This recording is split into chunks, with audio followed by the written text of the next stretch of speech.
మాట పలుకు తెలియనిది మాటున ఉండే మూగమది కమ్మని తలపుల కావ్యమయే కవితలు రాసే మౌనమది రాగల రోజుల ఊహలకి స్వాగతమిచ్చే రాగమది శృతిలయలరగని ఊపిరికి స్వరములు కూర్చే గానమది ఋతువుల రంగులు మార్చేది కల్పన కలిగిన మది భావం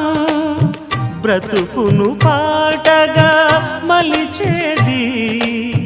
మనసున కదిలిన